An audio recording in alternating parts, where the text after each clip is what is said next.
Nous lisons dans l'épître de Jacques au chapitre 1er, le verset 19. Vous le savez, mes chers frères et sœurs, que chacun s'empresse d'écouter, mais soit lent à parler et lent à se mettre en colère. Car une personne en colère ne fait pas ce qui est juste aux yeux de Dieu.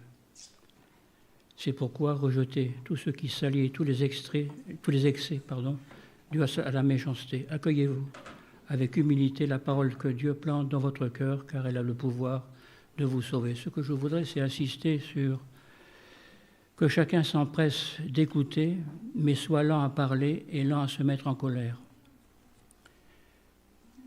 Cette lettre, Luther l'a considérée comme une épître de paille, parce qu'il l'a comparée à l'épître aux Romains.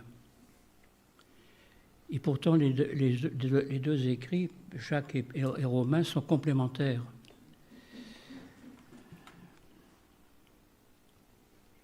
Jacques dit en substance, la foi se vérifie par les œuvres, ou la foi sans les actes est morte, selon 2, verset 26. Ici, l'apôtre Jacques met l'accent sur un christianisme vivant, caractérisé par des œuvres et une foi agissante. Son enseignement, ses instructions sont enracinées dans l'Ancien Testament et cadrent également avec les conventions sociales du monde antique. Ce sont des sujets qui étaient déjà traités par les philosophes païens. Exemple, la langue qui est comparée à un gouvernail d'un navire se rencontre chez le sage égyptien Aménémopé. C'était quelque chose de courant. La langue comme feu destructeur se retrouve dans la littérature grecque, chez Plutarque, qui vivait au 1er siècle de notre ère.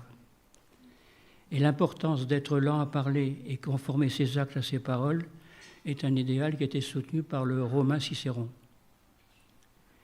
Les textes bibliques appuient ce qui est bon et juste dans les cultures voisines, Égypte, grecque et romaine. Les auteurs bibliques ne pensaient pas devoir s'opposer constamment et systématiquement aux normes de leur époque. C'est Paul qui dit dans les Philippiens au chapitre 4, verset 8, « Portez votre attention sur tout ce qui est honorable et digne de louange, sur tout ce qui est vrai et mérite d'être respecté, tout ce qui est juste et pur, tout ce qu'on peut apprécier et estimer. »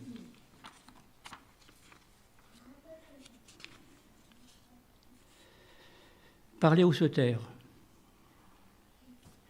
Il n'est peut-être pas inutile de préciser que nous vivons dans un univers rempli de bruit. Le silence est devenu une denrée rare, impérieuse, nécessité qu'il faut reconquérir. Je vais faire 3 remarques. Il nous faut échapper à la parlotte du monde, laquelle nous poursuit jusque dans les salles d'attente, dans le tramway, au téléphone. Nous ne sommes jamais seuls.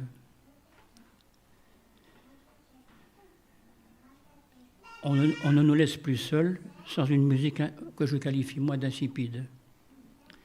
Les prophètes, Habakkuk au chapitre 1er, Sophonie chapitre 1er, Zacharie chapitre 2, demandent le silence pour entendre la voix de Dieu. Ésaïe 28, verset 23 déclare « Prêtez l'oreille et écoutez ma voix ». Ou Romains 10, verset 7, « La foi vient de ce qu'on entend vient de la parole de Dieu ». Je note que dans Apocalypse 8, verset 1, lors de l'ouverture des sceaux, il est précisé qu'il y eut dans le ciel une demi-heure de silence. Il y a un temps pour parler, dit l'Ecclésiaste, et un temps pour se taire. Il y a des silences justifiés et des silences coupables. On pourrait dire la même chose de la parole.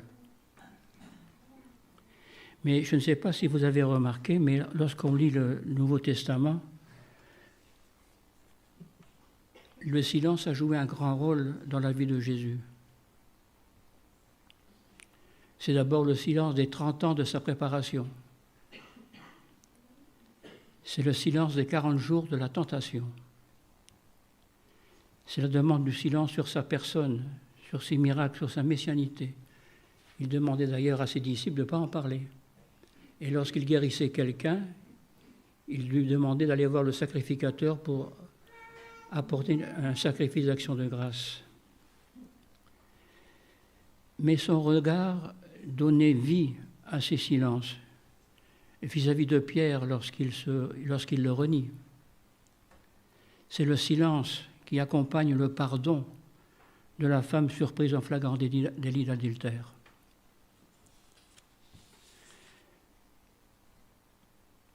Un proverbe africain dit que parler et se taire sont frères utérains, c'est-à-dire issus de la même mère.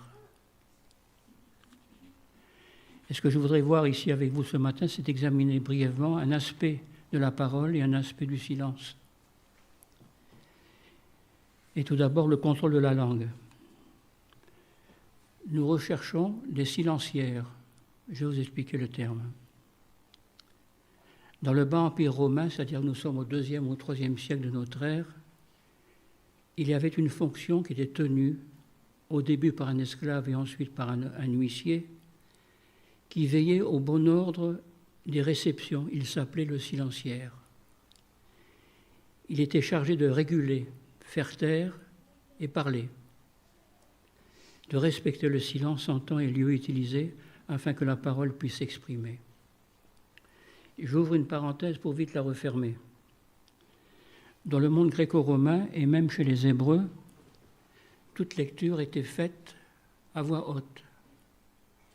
C'était rare de voir des gens lire silencieusement. C'était le monde gréco-romain, même chez les Hébreux, c'était la même chose. La principale raison pour laquelle on lisait à haute voix, c'est que les textes étaient écrits en scriptio continua, c'est-à-dire en lettres majuscules, sans espace entre les lettres, sans espace entre les mots, sans espace entre les paragraphes et pas de ponctuation. Je prends l'exemple de l'Épître aux Éphésiens, 6 chapitres qui font 155 versets. En scriptio continua, c'est une seule phrase. L'auteur qui rédigeait son texte ou le scribe qui recopiait un manuscrit prononçait les mots en même temps qu'il écrivait. Il pratiquait l'autodictée. Exemple, dans Josué 1, verset 9, il est dit dans nos versions courantes que ce livre de la loi ne s'éloigne pas de toi. Mais en hébreu, nous avons qu'il ne s'éloigne pas de ta bouche. Saint Augustin était toujours surpris de voir Ambroise de Milan lire en silence. Je referme la parenthèse. L'Antiquité connaissait le sens, la valeur de la parole et celle du silence. Et l'Écriture nous met en garde contre l'usage immodéré de la parole et nous invite à être prudents lorsque nous parlons et lorsque nous nous taisons. Ce que l'on ne dit pas a autant d'importance que ce que l'on dit. Par ailleurs, comme le remarque un analyste anglais, il est bon de parler. Si je me réfère à Proverbe 27, verset 17, il nous est dit que le faire aiguise le faire. Autrement dit, le contact avec autrui affine l'esprit de l'homme. Il n'est pas nécessaire de se tenir trop à l'écart. Le frottement est bon. Il affine l'esprit, adoucit le caractère, gomme les angles et les aspérités, donne de l'aménité et de l'acuité intellectuelle. Dire et écrire que le silence est d'or et la parole d'argent, les fabricants de téléphones portables ont vite compris le bénéfice qu'ils pouvaient en retirer. Il faut lutter donc contre notre incontinence verbale dont nous souffrons aujourd'hui. D'ailleurs, on dit prendre la parole, mais on dit également garder le silence. Ce qui suppose qu'il y a une volonté de parler et un désir de rester silencieux. Bien parler n'est pas uniquement employer des mots juste au bon moment. Il faut également savoir se taire au bon moment. Parler est un art. Nous utilisons l'expression « l'art oratoire ». Se taire est un don, c'est une grâce. C'est très difficile. Il n'y a pas de technique.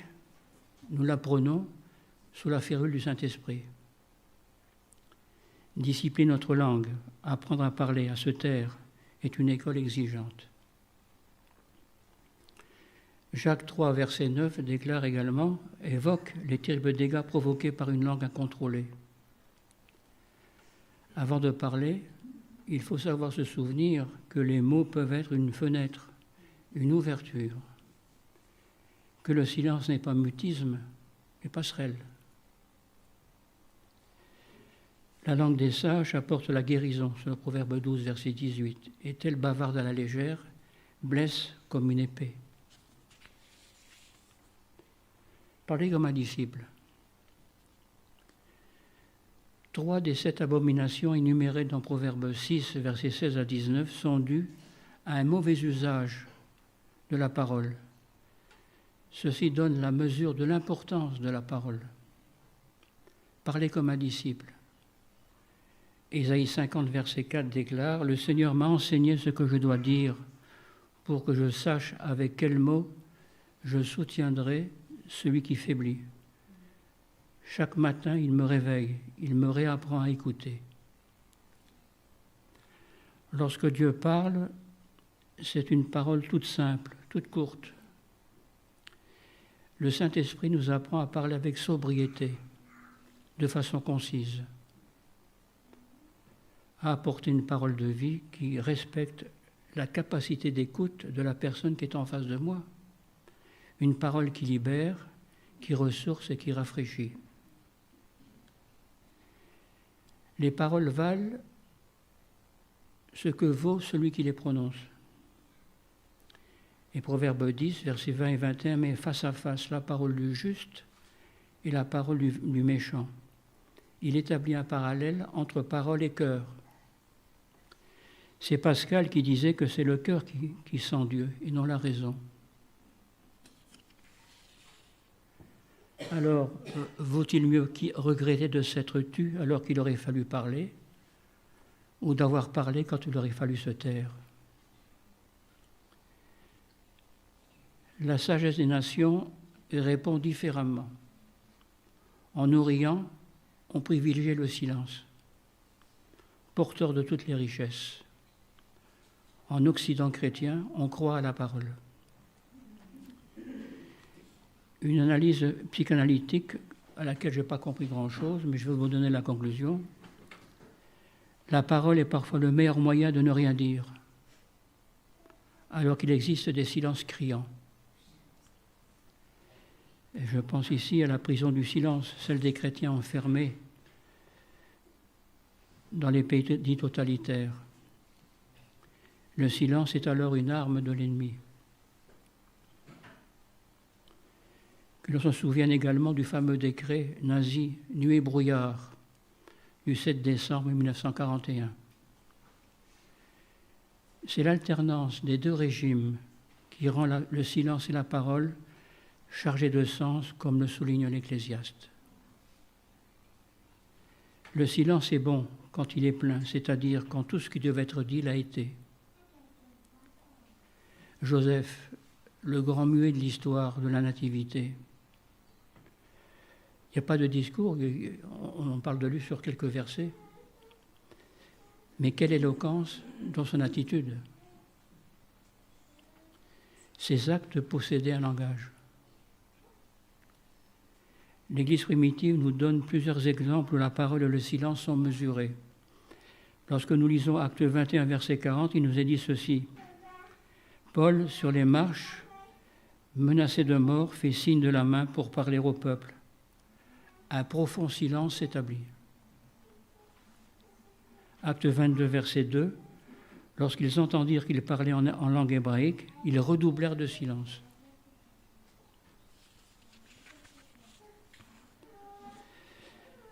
Je n'ai pas évoqué le silence pédagogique de Dieu. Nous demandons en fonction de ce que nous savons, mais le regard de Dieu est tout autre. Le Seigneur connaît l'origine de nos désirs et s'il exauçait tout ce que nous demandons, ce serait peut-être catastrophique pour nous. Pour nous faire grandir, Dieu cesse de nous câliner et donc avec l'aide du Saint-Esprit, il nous apprend à prendre des décisions et à assumer nos responsabilités. Nous apprenons jour après jour à nous aligner peu à peu sur la volonté de Dieu.